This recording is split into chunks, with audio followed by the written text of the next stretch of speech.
Welcome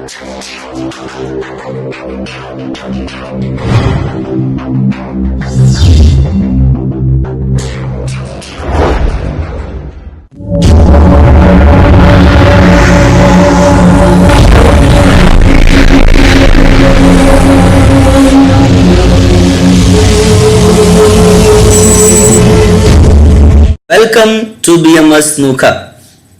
बच्चों, कल हमने आवेशन की 3 विधियां घर्षण द्वारा आवेशन, प्रेरण द्वारा आवेशन व चालन द्वारा आवेशन का अध्ययन किया था। आज की इस क्लास में हम आवेश के मापन व आवेश व द्रव्यमान में अंतर का अध्ययन करेंगे। चलिए शुरू करते हैं।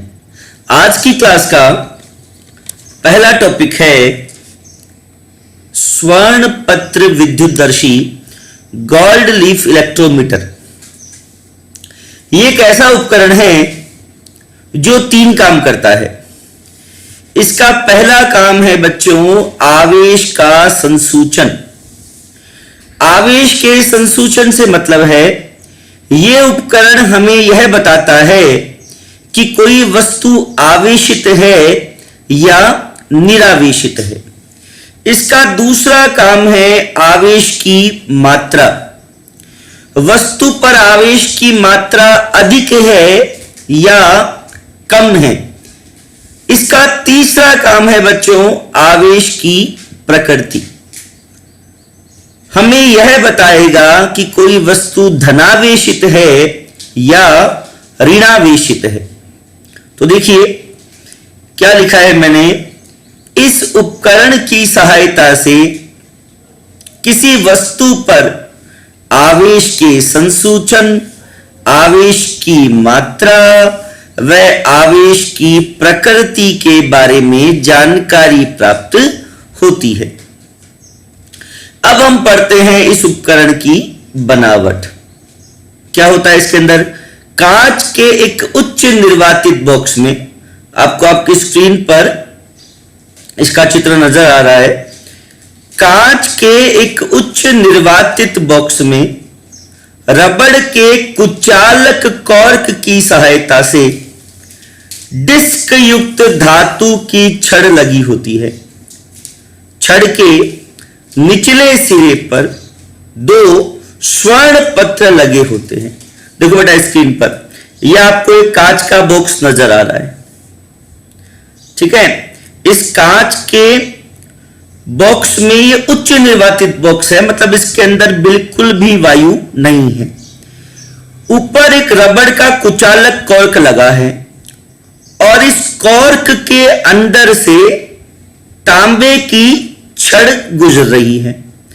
छड़ के ऊपर वाले सिरे पर क्या लग रहा है आपको?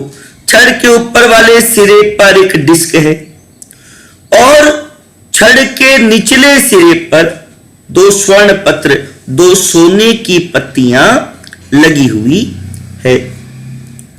अब अगली स्लाइड में हम देखते हैं इस उपकरण की क्रिया विधि।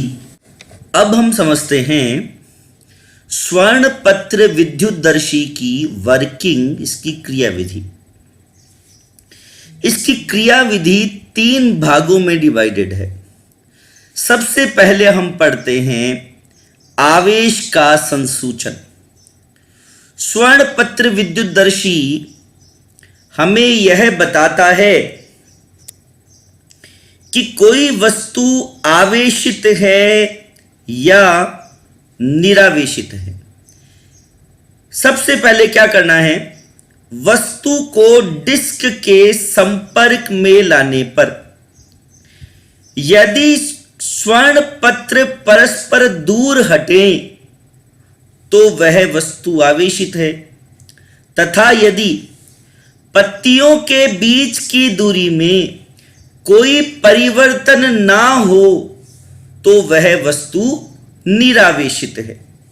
देखो बेटा, ये आपके डिस्क थी, डिस्क के नीचे ये छड़ और छड़ के नीचे ये 2 स्वर्ण पत्र लगे हुए थे,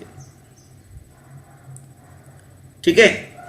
फिर ये कोई वस्तु है, इसको आप डिस्क के संपर्क में लेकर आओगे। अब हमें ये चेक करना है कि ये वाली जो वस्तु है वो आवेशित है या नहीं है।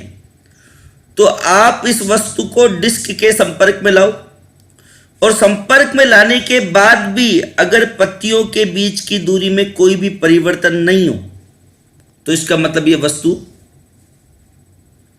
निरावेशित है। और अगर ये वस्तु आवेशित है तो जैसे ही आप इस वस्तु को इस डिस्क के संपर्क में लाओगे तो पत्तियों के बीच की दूरी क्या होगी, बढ़ जाएगी। देखो बेटा, क्यों बढ़ जाएगी दूरी, मैं आपको समझाता हूं।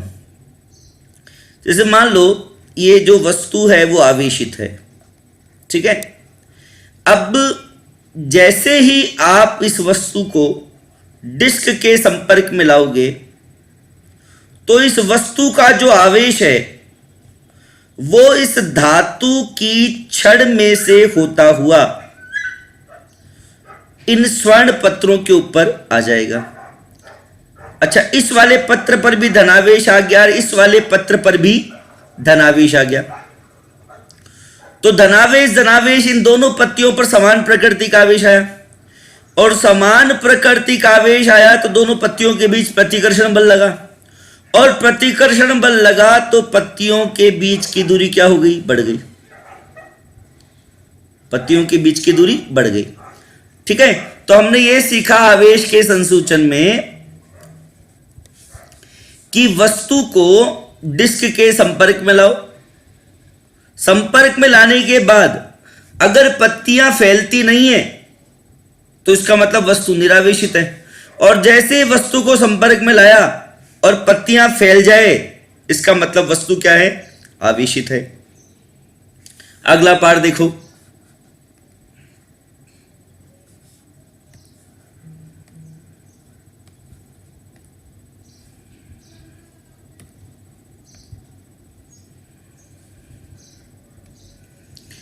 क्रिया विधि का दूसरा हिस्सा,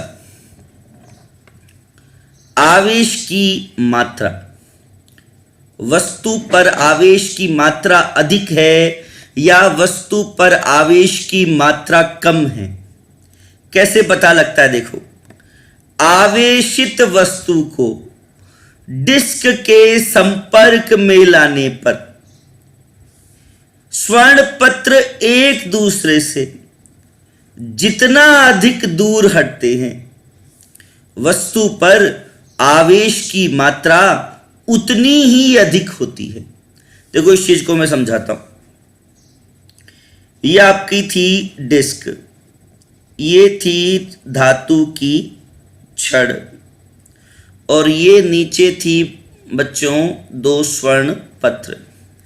अब मैंने क्या किया, इस वस्तु को डिस्क के में संपर्क में लाया और ये वस्तु आवेशित थी, ठीक है, ये वस्तु आवेशित थी।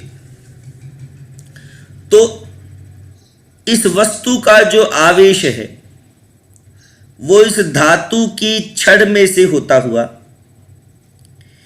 इन दोनों पत्तियों पर आ जाएगा।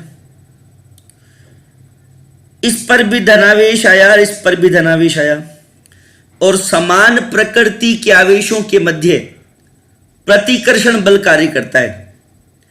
तो ये दोनों पत्तियां एक दूसरे से क्या हो गई, दूर हट गई, ठीक है। ये दोनों पत्तियां एक दूसरे से दूर हट गई। अगर इस छड़ पर या इस वस्तु पर आवेश अधिक होगा तो धातु की छड़ में से होते हुए इन स्वर्ण पत्रों पर अधिक आवेश आएगा, और स्वर्ण पत्रों पर आवेश अधिक आएगा तो इन दोनों के बीच प्रतिकर्षण बल ज्यादा लगेगा, और प्रतिकर्षण बल ज्यादा लगेगा तो पत्तियां ज्यादा फैलेगी। और अगर वस्तु पर आवेश कम है तो छड़ में से होता हुआ पत्तियों पर जो आवेश आएगा वो भी कम आएगा। अब पत्तियों पर आवेश कम आएगा तो पत्तियों के बीच प्रतिकर्षण बल कम लगेगा, और प्रतिकर्षण बल कम लगेगा तो पत्तियां कम फैलेगी। मतलब वस्तु पर आवेश ज्यादा तो पत्तियों पर आवेश ज्यादा। आवेश ज्यादा तो प्रतिकर्षण बल ज्यादा, और प्रतिकर्षण बल ज्यादा तो पत्तियां फैलेगी ज्यादा, और वस्तु पर आवेश कम तो पत्तियों पर आवेश आएगा कम, आवेश कम तो प्रतिकर्षण बल कम, और प्रतिकर्षण बल कम तो पत्तियां फैलेगी कम। तो पत्तियों के फैलने से हमें यह पता लगेगा कि वस्तु पर आवेश की मात्रा अधिक है या कम है। पत्तियां ज्यादा फैलती हैं तो आवेश की मात्रा अधिक है, और पत्तियां कम फैलती हैं तो वस्तु पर आवेश की मात्रा कम है। अब हम देखते हैं क्रियाविधि का भाग 3, जो हमें बताएगा कि स्वर्णपत्र विद्युतदर्शी द्वारा हम ये कैसे निर्धारित कर सकते हैं कि वस्तु धनावेशित है या ऋणावेशित है। देखो बच्चों क्या लिखा हुआ है, आवेशित वस्तु को पहले से आवेशित स्वर्णपत्र विद्युतदर्शी की डिस्क के संपर्क में लाते हैं। यदि पत्तियों के बीच की दूरी पहले की तुलना में बढ़ जाती है तो वह वस्तु, वह विद्युतदर्शी, दोनों पर आवेश की प्रकृति समान होती है। यदि पत्तियों के बीच की दूरी पहले की तुलना में घट जाती है तो दोनों पर आवेश की प्रकृति परस्पर विपरीत होती है। सुनना एक बार, समझना इस चीज को। देखो बेटा, ये अपने डिस्क है, ठीक है, और ये इसके नीचे धातु की छड़ है, फिर यहाँ पर ये स्वर्ण पत्र है। हमको ये पता लगाना है कि वस्तु पर आवेश की प्रकृति कौन सी है। तो क्या करना है, स्वर्ण पत्र विद्युतदर्शी को पहले से आवेश दे के रखना है। अब जैसे मान लो कि मैंने ये जो डिस्क है ना, इस डिस्क को मैंने धनावेश दिया है, इस डिस्क को मैंने धनावेश दिया, तो ये वाला जो धनावेश होगा बेटा, ये इस धातु की छड़ में से होता हुआ इन पत्तियों के ऊपर आ जाएगा, और इन पत्तियों के बीच प्रतिकर्षण बल काम करेगा, तो पत्तियां एक दूसरे से दूर हट जाएगी। ठीक है, अब ये वस्तु है, ये आवेशित वस्तु है, लेकिन इस वस्तु पर धनावेश है या ऋणावेश है ये मेरे को पता नहीं है, ये हमें ज्ञात करना है। तो कैसे करेंगे, इस वस्तु को इस डिस्क के कांटेक्ट में लेके आओ। जैसे ही ये वस्तु कांटेक्ट में आए और वैसे ही ये पत्तियों के बीच की दूरी और ज्यादा बढ़ जाए, पहले बढ़ी हुई थी थोड़ी और बढ़ जाए, तो इसका मतलब यह है कि स्वर्ण पत्र विद्युतदर्शी को भी मैंने धनावेश दिया और इस वस्तु पर भी क्या है, धनावेश। देखो ऐसा क्यों होता है, सुनना एक बार आप। मान लो इस वस्तु पर भी धनावेश है, ठीक है, स्वर्ण पत्र विद्युतदर्शी को मैंने ऑलरेडी धनावेश दे रखा है, इस वस्तु पर भी धनावेश है। अब जब ये वस्तु इस डिस्क के कांटेक्ट में आएगी तो इस वस्तु का धनावेश भी छड़ में से होता हुआ पत्तियों पर आ जाएगा। ठीक है, पत्तियों पर पहले से धनावेश है, धनावेश इस वस्तु को कांटेक्ट में लाए तो इस वस्तु का धनावेश और आ गया पत्तियों पर, तो पत्तियों पर धनावेश और बढ़ गया, और धनावेश और बढ़ गया तो प्रतिकर्षण बल और बढ़ गया, और प्रतिकर्षण बल और बढ़ गया तो पत्तियां पहले से ज्यादा दूर हो गई। ठीक है, तो पत्तियां पहले दूर थी और वस्तु को कांटेक्ट में लाने के बाद थोड़ी और दूर हो गई, तो इसका मतलब हमने ये समझा कि जो आवेश या जिस प्रकृति का आवेश हमने स्वर्ण पत्र विद्युतदर्शी को दिया था उसी प्रकृति का आवेश वस्तु के ऊपर भी है। अब देखो इसका सेकंड हाफ।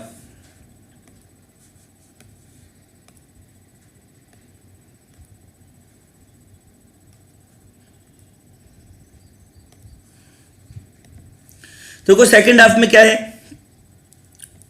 ये डिस्क है और ये आपके छड़ है, ये दो पत्तियां हैं। मैंने डिस्क को धनावेश दे रखा है तो छड़ में से होता हुआ धनावेश पत्तियों पर आ गया और पत्तियों के बीच की दूरी बढ़ गई। ठीक है, फिर ये वस्तु थी, इस वस्तु को मैं डिस्क के कांटेक्ट में लाया और कांटेक्ट में लाते ही क्या हुआ, पत्तियां दूर थी पहले, जैसे ही वस्तु कांटेक्ट में आई पत्तियां एक दूसरे के पास आ गई, पत्तियों के बीच की दूरी पहले की तुलना में घट गई। तो इसका मीनिंग ये है कि अगर पत्तियों के बीच की दूरी पहले की तुलना में घट जाती है तो इसका मतलब ये है कि स्वर्णपत्र विद्युतदर्शी पर आवेश और इस वस्तु पर आवेश, इन दोनों की प्रकृति परस्पर विपरीत है। जैसे मैंने स्वर्णपत्र विद्युतदर्शी को धनावेश दे रखा है तो इस वस्तु पर क्या है, ऋणावेश है। अब देखो इसको एक बार समझ लो, जैसे स्वर्णपत्र विद्युतदर्शी पर धनावेश है, पत्तियों पर क्या है, धनावेश है, और मान लो ये ऋणावेशित वस्तु मैं इसके कांटेक्ट में लेकर आया तो इस वस्तु का ऋणावेश जो होगा वो छड़ में से होता हुआ पत्तियों पर आएगा तो ऋणावेश आएगा। अब ये वाला जो ऋणावेश आएगा पहले से धनावेश है, इस वाले ऋणावेश ने जो पहले से धनावेश था उसको क्या कर दिया, कम कर दिया, है ना। तो आवेश की मात्रा क्या हो गई, कम हो गई। आवेश की मात्रा कम हो गई तो प्रतिकर्षण बल भी क्या हो गया, कम हो गया, और बल कम हो गया तो पत्तियों के बीच की दूरी क्या हो गई, घट गई। ठीक है, तो इस थर्ड हाफ में हमने ये पढ़ा कि अगर आपको आवेश की प्रकृति पता लगानी है तो स्वर्णपत्र विद्युतदर्शी को पहले से आवेश दो, फिर आवेशित वस्तु को स्वर्णपत्र विद्युतदर्शी के डिस्क के कांटेक्ट में लाओ। अगर पत्तियों के बीच की दूरी पहले की तुलना में और बढ़ जाती है तो इसका मतलब यह है कि स्वर्णपत्र विद्युतदर्शी और वस्तु इन दोनों पर आवेश की प्रकृति समान है ना। और अगर पत्तियों के बीच की दूरी पहले की तुलना में घट जाती है बेटा तो इसका मतलब यह है कि स्वर्णपत्र विद्युतदर्शी व वस्तु पर आवेश की प्रकृति परस्पर विपरीत है। तो ये हमने पढ़ा आवेश का मापन, आवेश व द्रव्यमान में अंतर, differences between charge and mass. देखो बेटा 7 पॉइंटों में इन अंतरों को समझाया गया है। पहला अंतर क्या है, आवेश धनात्मक व ऋणात्मक होता है जबकि द्रव्यमान सदैव धनात्मक होता है। सब जानते हैं ये आवेश दो तरह का होता है, पॉजिटिव भी होता है और नेगेटिव भी होता है, लेकिन द्रव्यमान हमेशा पॉजिटिव, है ना। हमने कभी ऐसा सुना क्या कि एक वस्तु का द्रव्यमान -5 किलो है ना, नहीं सुना। द्रव्यमान कभी भी नेगेटिव नहीं होता, मास ऑलवेज पॉजिटिव, है ना, but charge can be positive और नेगेटिव। आवेश पॉजिटिव भी हो सकता है, नेगेटिव भी हो सकता है, लेकिन द्रव्यमान सदैव धनात्मक होता है, कभी भी ऋणात्मक नहीं होता। आगे देखो बेटा, दूसरा है आवेश व्युत्पन्न भौतिक राशि है जबकि द्रव्यमान मूल भौतिक राशि है। ये जो बात है ना बेटा कि द्रव्यमान मूल भौतिक राशि है, याद हो तो आप लोगों ने हमने 11th में पढ़ा था, 11th का जो पहला चैप्टर था और उसके अंदर हमने पढ़ा था सिस्टम इंटरनेशनल, अंतर्राष्ट्रीय पद्धति। उसके अंदर 7 मूल भौतिक राशियां थी तुम्हारे, और उन 7 मूल भौतिक राशियों में पहली भौतिक राशि कौन सी थी, द्रव्यमान। ठीक है, तो द्रव्यमान मूल भौतिक राशि है, और मूल भौतिक राशियां कौन सी राशियां होती है, वे राशियां जो अन्य किसी राशि पर निर्भर नहीं करती हैं। ठीक है, जबकि जो आवेश है वो व्युत्पन्न भौतिक राशि है। देखो बेटा ये कैसे पता चला, 10th में हमने पढ़ा था बेटा विद्युत धारा बराबर आवेश बटे समय, सूत्र आया होगा ये, विद्युत धारा बराबर आवेश बटे समय, तो आवेश बराबर विद्युत धारा गुणा समय। अच्छा बेटा याद हो तो वो जो सिस्टम इंटरनेशनल था, उस सिस्टम इंटरनेशनल में आप लोगों ने पढ़ा था कि विद्युत धारा मूल भौतिक राशि है, समय भी मूल भौतिक राशि है, और इन दोनों मूल भौतिक राशियों को गुणा करने पर आवेश आ रहा है। मतलब जो आवेश है ना, जो आवेश है वो मूल भौतिक राशि धारा पर निर्भर करता है और आवेश का मान मूल भौतिक राशि समय पर निर्भर करता है। और जो भौतिक राशि मूल भौतिक राशियों पर निर्भर करती है वो क्या कहलाती है, व्युत्पन्न भौतिक राशि कहलाती है। इसका मतलब आवेश कौन सी राशि है, व्युत्पन्न भौतिक राशि। क्यों है? क्योंकि आवेश विद्युत धारा पर व समय पर निर्भर करता है, इसलिए आवेश तो व्युत्पन्न भौतिक राशि है, लेकिन द्रव्यमान किसी और भौतिक राशि पर निर्भर नहीं करती, है ना, इसलिए द्रव्यमान मूल भौतिक राशि है। आगे देखो बेटा, थर्ड पॉइंट इसका, आवेश क्वांटीकृत होता है जबकि द्रव्यमान क्वांटीकृत नहीं होता है। यह हमने बड़े विस्तार से पढ़ा है।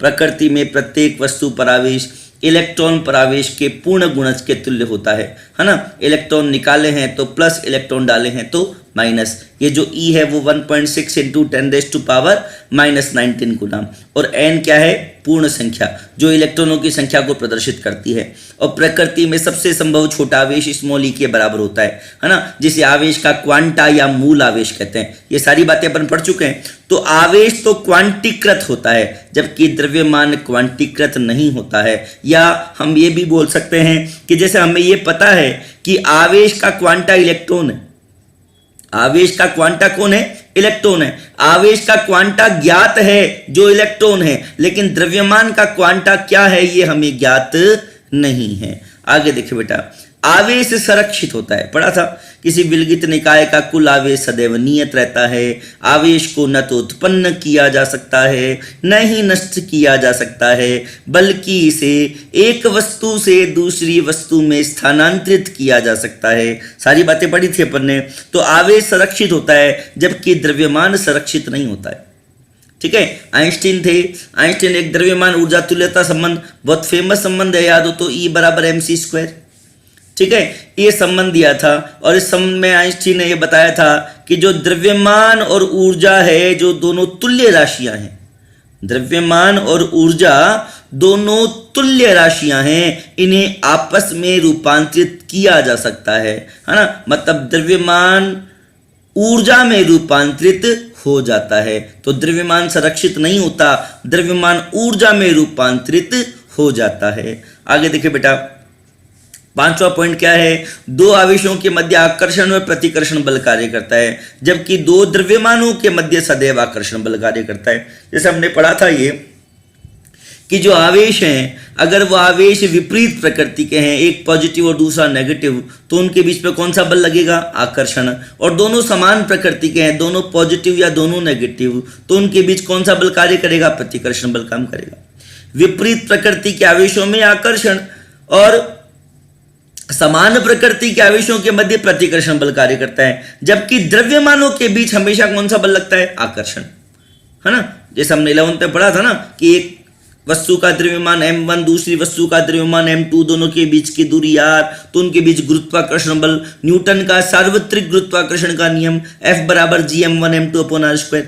तो ये जो गुरुत्वाकर्षण बल है, इसकी प्रकृति हमेशा आकर्षण की होती है, लेकिन विद्युत बल जो आवेशों के बीच लगता है उसकी प्रकृति आकर्षण की भी होती है और प्रतिकर्षण की भी होती है। आगे देखें, आवेश गति पर निर्भर नहीं करता है, ये हमने पढ़ा था आवेश के गुणधर्म में।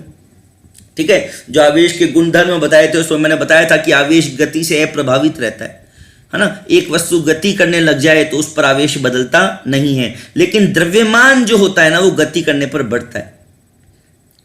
द्रव्यमान गति करने पर बढ़ता है।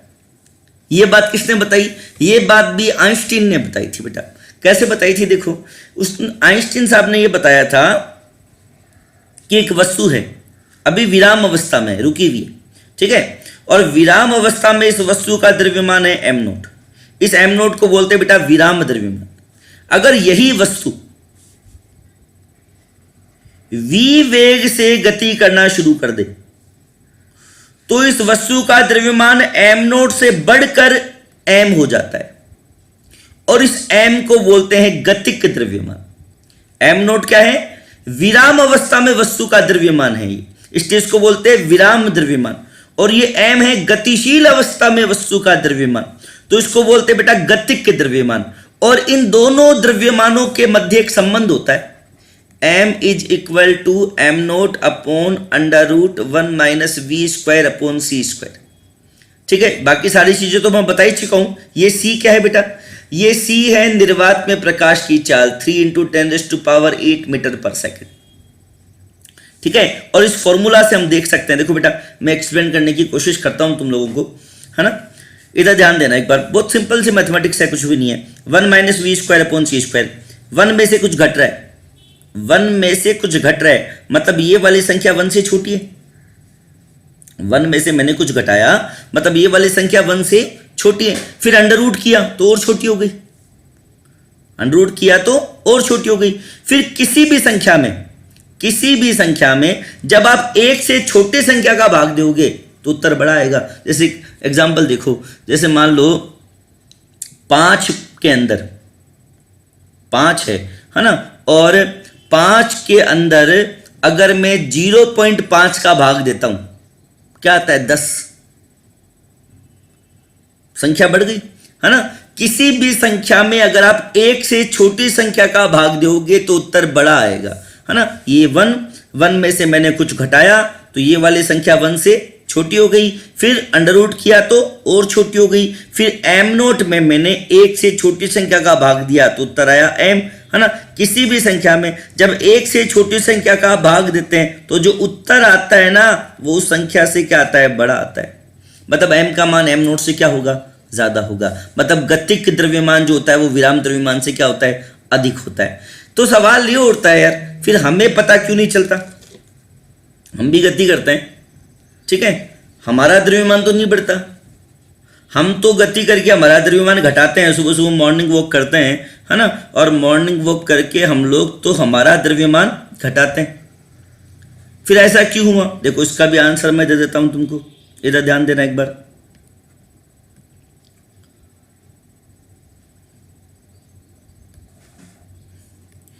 देखो बेटा ये संबंध था अपने पास में, m is equal to m naught 1 minus v square upon c square. हम क्या है, स्थूल पिंड है, बड़े पिंड है। अच्छा बेटा प्रकाश का वेग क्या बताया मैंने, 3 × 10⁸ मीटर पर सेकेंड। इसका मतलब प्रकाश एक सेकंड में 3 लाख किलोमीटर चलता है। एक सेकंड में प्रकाश कितना चलता है, 3 लाख किलोमीटर दूरी तय करता है ना। मतलब हमारा जो वेग है, हमारा वेग v, वो प्रकाश के वेग से बहुत कम है, ठीक है। तो अगर मैं v में c का भाग दूंगा, ये v में c का भाग दिया, हमारा वेग प्रकाश के वेग से बहुत कम है। ये संख्या बहुत छोटी है, ये संख्या बहुत बड़ी है, और बहुत छोटी संख्या में जब बहुत बड़ी संख्या का भाग देते हैं उत्तर क्या आता है, क्या आता है, लगभग 0। छोटी संख्या में, छोटी नहीं बहुत छोटी, बहुत छोटी में बहुत बड़ी संख्या का भाग दो उत्तर लगभग 0 आएगा। तो ये चीज 0 हो गई हमारे लिए, है ना। तो 1 माइनस 0 मतलब 1, मतलब m बराबर m नोट, मतलब हमारा गतिक द्रव्यमान और विराम द्रव्यमान बराबर होता है। ये चीज प्रेक्षित होती है सूक्ष्म कणों पर, इलेक्ट्रॉन, प्रोटॉन, न्यूट्रॉन, फोटोन, है ना। जो सूक्ष्म कण है ना उनके ऊपर ये चीज प्रेक्षित होती है, स्थूल कणों पर ये प्रेक्षित नहीं होता। आगे देखो बेटा पॉइंट नंबर 7 क्या बोलता है। पॉइंट नंबर 7 ये बोल रहा है कि जो आवेश के लिए द्रव्यमान का होना अनिवार्य है, जबकि द्रव्यमान के लिए आवेश का होना अनिवार्य नहीं है। देखो बेटा समझना इस बात को, बहुत अच्छी चीज है। इसके ऊपर अपने सिलेबस की अगर बात करें, इस पॉइंट नंबर 7 पर लगभग सिलेबस में 7 से 8 बार ये चीज काम आने वाली है आगे, ठीक है। अलग अलग पाठों में इसका बार बार यूज आएगा, बहुत काम की चीज है, अच्छे से देखना। आवेश के लिए द्रव्यमान का होना अनिवार्य है। देखो बेटा आपको ऐसा एग्जाम्पल मिल जाएगा कि एक वस्तु में द्रव्यमान है लेकिन वो निरावेशित है, ये पॉसिबल है, ऐसा होता है, ठीक है। कि एक वस्तु में द्रव्यमान तो है लेकिन वो निरावेशित है, उस पर आवेश कितना है, 0, ऐसा होता है। आपको ऐसा एग्जाम्पल भी मिल जाएगा कि एक वस्तु में द्रव्यमान भी है और आवेश भी है, ऐसा भी पॉसिबल है। लेकिन आपको ऐसा कोई भी एग्जाम्पल नहीं मिलेगा कि एक वस्तु में द्रव्यमान नहीं है फिर भी उसमें आवेश।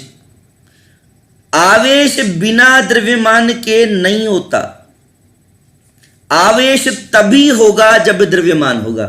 यार ऐसा क्यों, देखो बेटा सिंपल कॉमन सेंस है। आवेश का मतलब धनावेश का मतलब प्रोटॉन और ऋणावेश का मतलब इलेक्ट्रॉन।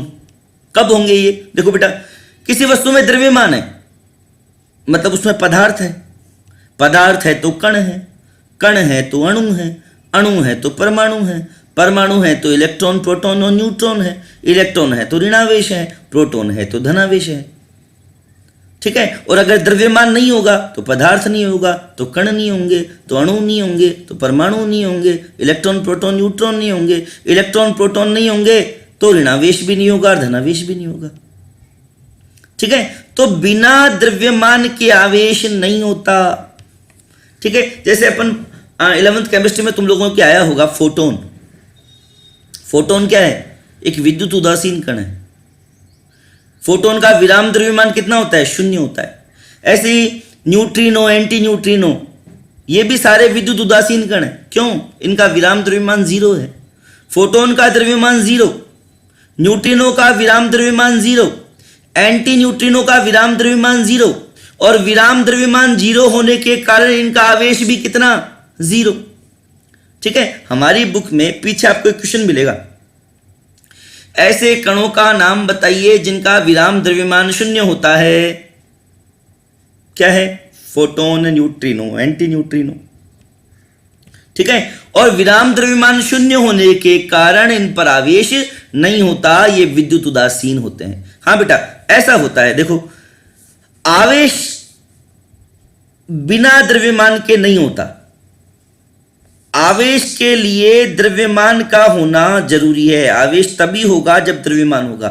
लेकिन जो द्रव्यमान है ना बेटा, वो आवेश के बिना भी हो सकता है और आवेश के साथ भी हो सकता है। ठीक है।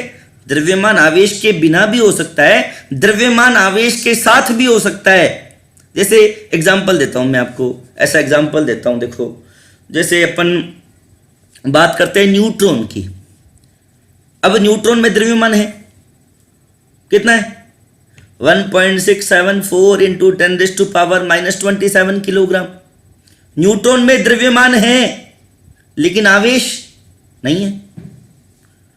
तो न्यूट्रॉन, ये उदाहरण है, सही है ये बात, ये न्यूट्रॉन वाला है।